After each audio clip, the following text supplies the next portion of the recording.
हरियाणा के एक मंत्री हमारे साथ हैं, मूलचंद शर्मा जी। आप का बहुत बहुत स्वागत है सूर्य समाचार पर। अभी आपको मंत्री जी ही मैं कह पाऊंगा क्योंकि अभी विभाग का जो बंटवारा है वो होना बाकी है। तो मूलचंद जी, अब आपको जिसका इंतजार था, भारतीय जनता पार्टी को जिसका इंतजार था, देश को जिसका इंतजार था, वो घड़ी आ गई है। तो अब जो चुनाव में जाएंगे, हरियाणा में 10 की 10 सीटें भाजपा के पास हैं, तो जनता में कौन सी ऐसी बात लेकर जा रहे हैं कि आपको फिर से वो 10 की 10 सीटें जितवाएं जिनका आप दावा करते आ रहे हैं कि हम ही जीतेंगे? मुकेश राजपूत जी, सबसे पहले मैं आपका धन्यवाद करता हूं कि देश का सबसे बड़ा त्यौहार ये सबसे बड़ा त्यौहार है जो चुनावी क्षेत्र में है और डेट की आज घोषणा हो चुकी है। 7 चरणों में चुनाव है। हरियाणा 25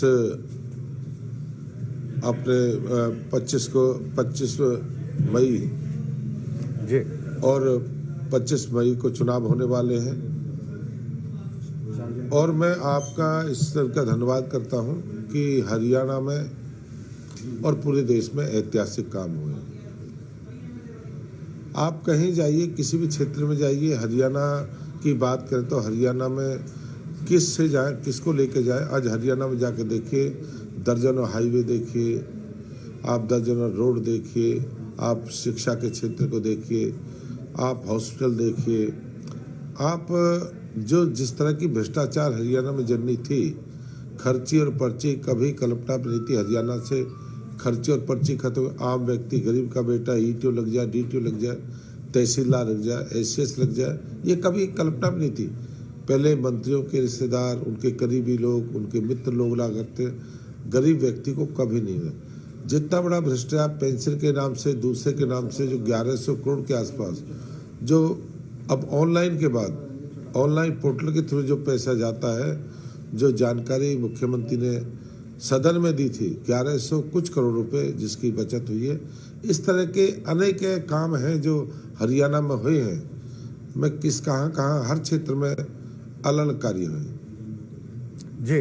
अभी क्योंकि भारतीय जनता पार्टी से आप ताल्लुक रखते हैं, भारतीय जनता पार्टी की सरकार में मंत्री हैं, मनोहर लाल खट्टर साहब की सरकार में आप परिवहन मंत्री थे। अभी यहाँ पर जो नई सत्ता आई है, नए मुख्यमंत्री आए हैं, नायब सैनी, उनमें भी आप कैबिनेट मिनिस्टर होंगे। हालांकि अभी आपको विभाग कौन सा मिलता है इस पर चिंतन चल रहा है। तो 6 सीटें अभी घोषित की हैं 10 में से, और उन 6 सीटों में से जो 3 सीटें हैं उनके उम्मीदवार बदल दिए गए हैं। नए चेहरों के तौर पर हम बात करें तो पूर्व मुख्यमंत्री मनोहर लाल खट्टर करनाल से अपनी किस्मत आजमाएंगे, और अशोक तंवर जो पहले कांग्रेस के भी अध्यक्ष रह चुके, फिर टीएमसी में भी गए, उनको सुनीता दुग्गल की जगह टिकट दी गई है। तो ये जो 3 नए चेहरे आए हैं, 3 की टिकट काटी गई, 3 पुराने आए हैं, इसको आप किस तरीके से देखते हैं? देखो, मेरा आपके चैनल के माध्यम से है, भारतीय जनता पार्टी दुनिया की सबसे बड़ी पार्टी है। हर व्यक्ति को अधिकार है चुनाव लड़ने का, संगठन का है चुनाव लड़ाने का काम।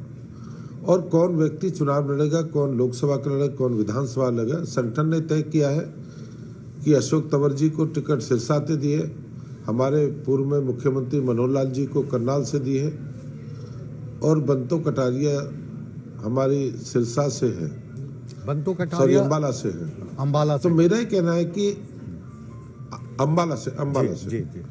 मेरा ये कहना है कि बहुत बड़ी जीत होने वाली है, और बहुत बड़ी जीत के लिए जो काम किए हैं, और मुख्यमंत्री जी के पहले भी करनाल से बड़ी जीत हुई थी, आने वाले समय भी करनाल से बड़ी जीत होगी।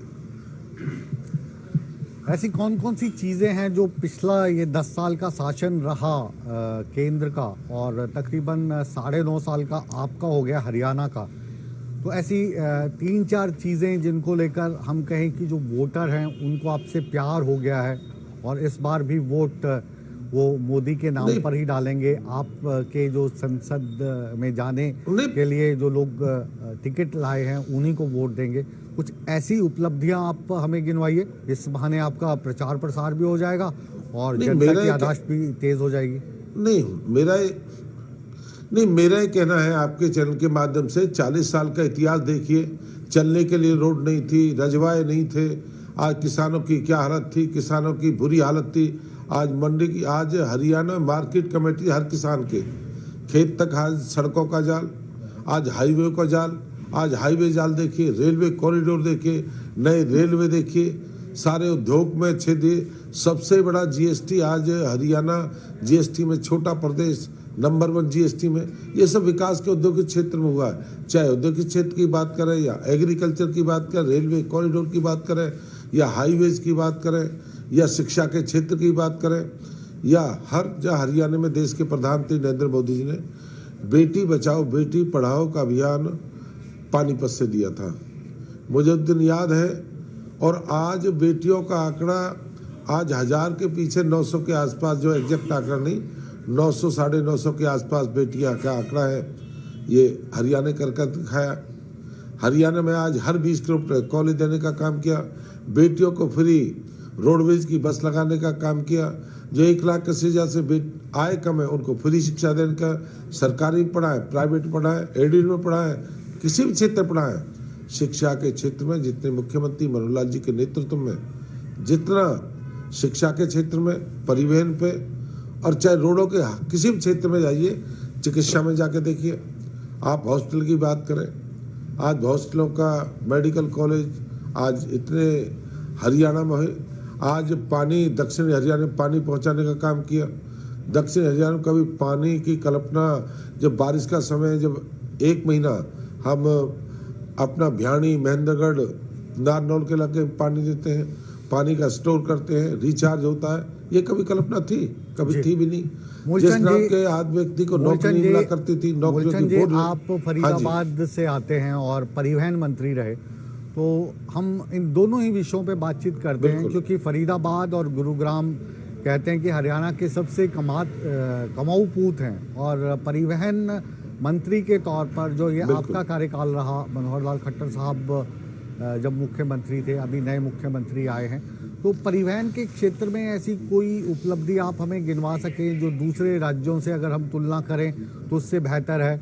या परिवहन के तौर पर आपने बताया सड़कें हमने बहुत अच्छी बना दी हैं, तो उसमें जाहिर है कि जो नेशनल हाईवे उसका भी हाथ रहा होगा। नेशनल हाईवे के अलावा जो दूसरी जगह हैं वहाँ पे किस तरीके से विकास हुआ है? बसों की संख्या या जो ट्रांसपोर्ट के जो नियम हैं उनमें कौन कौन से सुधार आपने किए हैं? मुकेश जी, आपको मैं जानकारी दूंगा, जब परिवहन मंत्री बना, जब हरियाणा रोडवेज की मुझसे 3200-3300 बसें थी जी। आज हरियाणा रोडवेज का जो बेड़ा है, जो बेड़े में होनी चाहिए, आज 5400 का बेड़ा है। आज 5200 बस हम पे, आज इस समय हम पे बस हैं। हमने हरियाणा रोडवेज के बस में एसी, नॉन एसी, ऑर्डिनरी बसों को, मिनी बसों को, और इसके बाद 375 हमने इलेक्ट्रिकल बस हरियाणा में की शुरुआत की। हमने लेटेस्ट मान लो अगर किसी को जानकारी है बस कहाँ है, उससे हमने जोड़ने का अपना पैनिक बटन देने का काम किया, पैनिक से जानकारी हो कहाँ बस है। सवारी को अपने ई टिकटिंग की हमने शुरुआत की। ई टिकटिंग से आदमी को ये भी जानकारी मिलती है, भी आदमी, हमने गरीबों को भी 1000 किलोमीटर जाने के लिए सुविधा दी है, जो बीपीएल वाले हैं, गरीबी रेखा के आते हैं, तीर्थ यात्रा कर सकते हैं। ये सबसे पहले हरियाणा ने की है, और हरियाणा ने परिवहन महकमे को, जितना हरियाणा के इतिहास में पहली बार परिवहन महकमे में जितनी विकास हुआ है, परिवहन को जितनी बसें दी हैं, परिवहन जितने ऑनलाइन बुकिंग चालू हरियाणा ने की है। तो मेरा ये कहना है कि रोडवेज में बस स्टैंड देखिए आप, सब डिपो देखिए, हरियाणा के बस स्टैंड एक से एक बढ़िया 5 स्टार है। तो मैं कहता हूँ एक क्षेत्र या अनेक क्षेत्रों में हमने परमिट, प्राइवेट के जो गरीब रेखा उनको भी परमिट देने के लिए प्रक्रिया हमने चालू की है। जी, जो पिछला चुनाव था 2014 की बात नहीं कर रहा हूँ मैं, 2019 की बात कर रहा हूँ। वो एक ऐसा चुनाव था कि आमतौर पर जो सांसद चुन के जाते हैं वो प्रधानमंत्री बनाते हैं, लेकिन 2019 के चुनाव की ये खासियत थी कि मोदी साहब के नाम पर जो भी भारतीय जनता पार्टी में सांसद का उम्मीदवार हुआ वो उस लहर में संसद बन गया, उसको कोई ज़्यादा मेहनत नहीं करनी पड़ी, क्योंकि हर एक आदमी ने जो वोट डालना था वो नरेंद्र मोदी को प्रधानमंत्री बनाने के लिए ही डालना था। तो आज की तारीख में भी क्या वही हवा बह रही है, या जो आपने उम्मीदवार अब चुनेंगे, 6 चुन लिए हैं आपने, 4 और चुनेंगे उसमें से, उनको खुद की भी मेहनत करनी पड़ेगी, कैंपेनिंग वगैरह पे जाना पड़ेगा, या मोदी नाम से नैया पार लग जाएगी?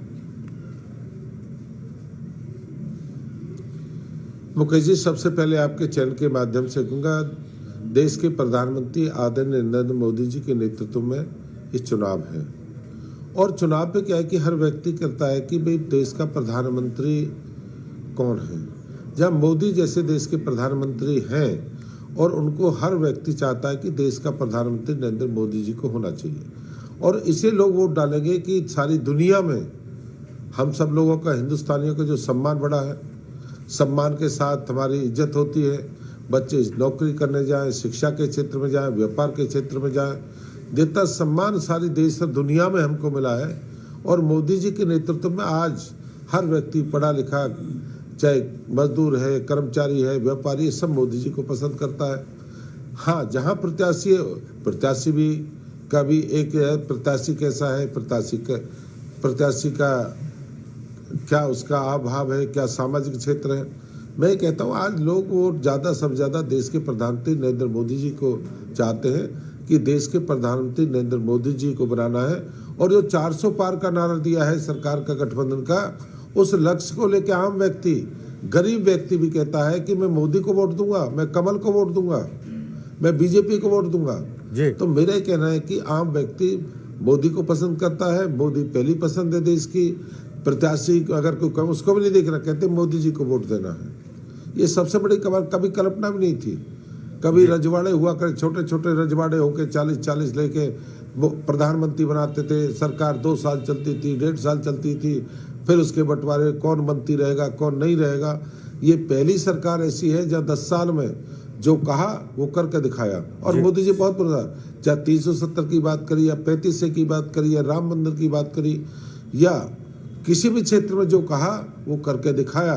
देश के प्रधानमंत्री नरेंद्र मोदी जी के नेतृत्व में हर व्यक्ति की पसंद है कि देश का प्रधानमंत्री नरेंद्र मोदी जी को हर व्यक्ति चाहता है। वोट नरेंद्र मोदी जी को डालेंगे और मोदी जी के नाम से 400 पार पूरे देश में पूर्ण बहुमत और 400 पार का जो आंकड़ा है उसको पूरा करेंगे। जी, मतलब कोई कंफ्यूजन उसमें नहीं है। और इसी के चलते जो गठबंधन में आपने लोकसभा का चुनाव नहीं लड़ा, दोनों पार्टियां अलग हो गई। मैं बात भारतीय जनता पार्टी की और जेजेपी की कर रहा हूं, क्योंकि अगर उनको सीट दी होती और वो अपने चुनाव चिन्ह पे लड़ रहे होते तो वोटर शायद थोड़ा सा पजल हो जाता कि मैंने तो कमल के फूल पे मोहर लगानी थी, यहाँ पे तो निशान दूसरा है, तो वो शायद वोट की गफलत हो जाती। यही सोचा होगा, इसी के चलते गठबंधन तोड़ दिया। नहीं, ऐसा नहीं है, ऐसा नहीं है। हमारा राज्य का गठबंधन था, हमारा चुनाव का कभी गठबंधन नहीं करा भारतीय जनता पार्टी ने। हम राज्य के दोनों साझीदार थे, हम राज्य में दोनों ने सरकार चलाई और हमने चुनाव का कभी गठबंधन नहीं करा था। चुनाव के हम पहले भी कहते 10 की 10 हम भारतीय जनता पार्टी के हरियाणा में सीट जीतेंगे और 10 के 10 प्रत्याशी जो लोकसभा के होंगे, और बहुत बड़ी जीत होने वाली है। हरियाणा की इतनी बड़ी जीत होने वाली है, 10 की 10 सीट पिछले रिकॉर्ड तोड़ने का काम करेंगे। कभी हमने गठबंधन की बात की, किस दल से गठबंधन है, ना हमने विधानसभा की बात करी, ना हमने लोकसभा की बात करी। हमने कहा था हमारा लोगों से गठबंधन है, पार्टी से गठबंधन नहीं है, लोगों से है। और लोगों से कमल के फूल का है, देश के प्रधानमंत्री का गठबंधन है। उसको लेके हम चले थे भी, 10 की 10 हमको चुनाव जीतने हैं। ना हमने की सरकार तोड़ी, ना हमने सरकार का, जो लोग जाना है उनका अपना काम है। जी, तो अब मैं आखिरी सवाल आपसे पूछ रहा हूं, और ये आखिरी सवाल विपक्ष को लेकर है।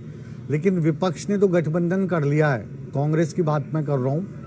वो आम आदमी पार्टी को एक सीट दे चुके हैं। उस सीट पर जो सुशील गुप्ता हैं आम आदमी पार्टी के, वो उम्मीदवार भी घोषित कर दिए गए हैं। हालांकि कांग्रेस ने अभी सीट घोषित नहीं की है।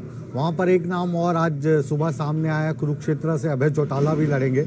तो ये जो राजनीतिक पार्टी जिसने गठबंधन किया, कांग्रेस और आम आदमी पार्टी की बात कर रहा हूँ, और साथ में इनेलो से अभय चौटाला उतरेंगे, तो लग रहा है आप को चुनौती दे पाएंगे या नहीं दे पाएंगे? नहीं, मेरा आपके चैनल के माध्यम से मुकेश जी एक बात कहना है, कांग्रेस बहुत बड़ी पार्टी रही है, देश की बहुत बड़ी पार्टी, बहुत पुरानी पार्टी है, जिसकी हालत यहाँ होगी। हरियाणा में गठबंधन करना पड़ा, उनकी आप लड़ने की बात छोड़िए, टिक नहीं पाएंगे, बहुत बड़ी आंधी है, टिकने की बातें। आम व्यक्ति चुनाव के कोई चुनाव लड़ना नहीं चाहता, कोई फॉर्मेलिटी पूरी करेंगे भी, कोई नॉमिनेशन कराएंगे, कोई टिकने वाला नहीं है। चाहे कुरुक्षेत्र में कोई हो, कहीं लड़े, बहुत बड़ी लोगों की आज लोगों की पार्टी नहीं, लोगों का भरोसा विश्वास है कि हमने मोदी जी को वोट देना है, कमल को वोट देना है। कितने ही गठबंधन कर लें, इन गठबंधनों से कुछ होने वाला नहीं है। ये जो 40-50 साल गए गठबंधनों में गए हैं, देश कहां से कहां चला गया, आज देश कहां से कहां पहुंच गया। ये कारण है ना, लोग सोचते पहले देश की हालत क्या थी, आज बिना गठबंधन के देश कहां पहुंच गया है। सारी दुनिया में सम्मान है, कौन वोट देगा गठबंधन, कोई वोट देने वाला नहीं है। जी, चलिए, हमारी शुभकामनाएं आपके साथ हैं। और 26 अप्रैल की हम बात करें, 26 मई की अगर हम बात करें तो अभी समय है और अच्छी खासी आप तैयारी कर सकते हैं। इसी के साथ शुभकामनाओं के साथ हम आपका शुक्रिया अदा करते हैं।